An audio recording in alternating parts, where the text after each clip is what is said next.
എല്ലാവർക്കും നമസ്കാരം. ഇന്ന് ഞാനിവിടെ പ്രിപ്പയർ ചെയ്തിരിക്കുന്ന ഒരു സോസാണ് എൻജിലാഡ സോസ്. ഇത് നമ്മൾ ചിക്കൻ എൻജിലാഡ അല്ലെങ്കിൽ വെജ് എൻജിലാഡയൊക്കെ പ്രിപ്പയർ ചെയ്യുമ്പോൾ യൂസ് ചെയ്യുന്ന സോസാണ്. അത് ഞാൻ ചിക്കൻ എൻജിലാഡയൊക്കെ എങ്ങനെ പ്രിപ്പയർ ചെയ്യുന്നതെന്ന് ഞാൻ അതിൻ്റെ വീഡിയോ ഉടനെ ഇടുന്നതായിരിക്കും.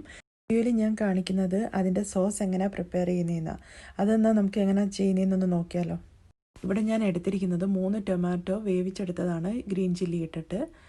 അത് നന്നായിട്ട് വെന്തിട്ടുണ്ട്. കുറച്ച് മസാല ഇവിടെ എടുത്തിട്ടുണ്ട്. കുമിൻ പൗഡർ എടുത്തിട്ടുണ്ട്, ബ്ലാക്ക് പെപ്പർ, ഷുഗർ, ഗാർലിക് ചതച്ചത്, പപ്രിക്ക പൗഡർ, ഒർഗാനോ, പിന്നെ ഓണിയൻ പൗഡർ ഇല്ലെങ്കിൽ നമുക്ക് അതിൻ്റെ ഓണിയൻ ചതച്ചെടുത്താലും മതി, പിന്നെ ഓൾ പർപ്പസ് ഫ്ലവർ. ഇനി നമുക്കിതൊന്ന് കുക്ക് ചെയ്തെടുക്കാം. ഞാനിവിടെ ഒരു സോസ് പാൻ അടുപ്പിൽ വെച്ചിട്ടുണ്ട്. ഇനി ഇതിലേക്ക് നമുക്ക് കുറച്ച് ഓയിൽ ആഡ് ചെയ്ത് കൊടുക്കാം. ഓയിലൊന്ന് ചൂടായി വന്നതിന് ശേഷം നമ്മൾ എടുത്തു വച്ചിരിക്കുന്ന മസാലകളൊക്കെ ഇതിനകത്തിട്ട് കൊടുക്കണം. ഈ മസാലയെല്ലാം ഞാൻ ഇപ്പോൾ ഇതിനകത്തോട്ട് ആഡ് ചെയ്യുവാണ്. ഇനി ഇതിൻ്റെ എല്ലാം ഒരു റോ സ്മെല്ല് മാറുന്നിടം വരെ ഒന്ന് കുക്ക് ചെയ്യണം.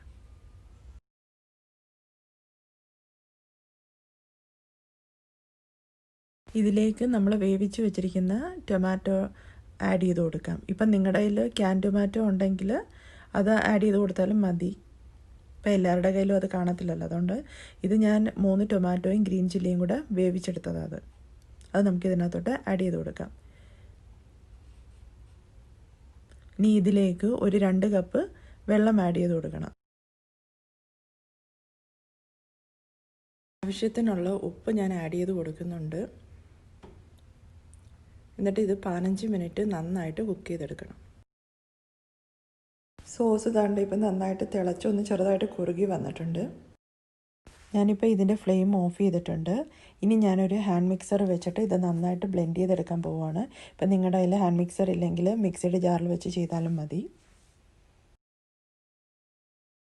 അങ്ങനെ നമ്മുടെ എൻജിലാഡ സോസ് ഇവിടെ റെഡി ആയിരിക്കുകയാണ്. വളരെ പെട്ടെന്ന് തന്നെ നമുക്ക് വീട്ടിൽ തയ്യാറാക്കി എടുക്കാവുന്നതാണ്. നമുക്കൊരു 1 വീക്ക് വരെ ഫ്രിഡ്ജിൽ സ്റ്റോർ ചെയ്ത് വെക്കാവുന്നതാണ്. അന്നേരം എൻജിലാഡ ഉണ്ടാക്കുന്ന സമയത്ത് നമുക്ക് ജസ്റ്റ് അതൊന്ന് എടുത്തിട്ട് ഒന്ന് ചൂടാക്കി എടുത്താൽ മതി. എൻജിലാഡയുടെ വീഡിയോ ഞാൻ ഉടൻ തന്നെ ഇടുന്നതായിരിക്കും. ഇതിപ്പോൾ ഞാൻ എൻജിലാഡ സോസ് ഉണ്ടാക്കിയത് എല്ലാവർക്കും ഇഷ്ടപ്പെട്ടെന്ന് വിചാരിക്കുന്നു. ഇഷ്ടപ്പെട്ടിട്ടുണ്ടെങ്കിൽ ഒന്ന് ലൈക്ക് ചെയ്യുക. എൻ്റെ ചാനൽ ആദ്യമായിട്ടാണ് കാണുന്നെങ്കിൽ ഒന്ന് സബ്സ്ക്രൈബ് ചെയ്തേക്കുക. താങ്ക്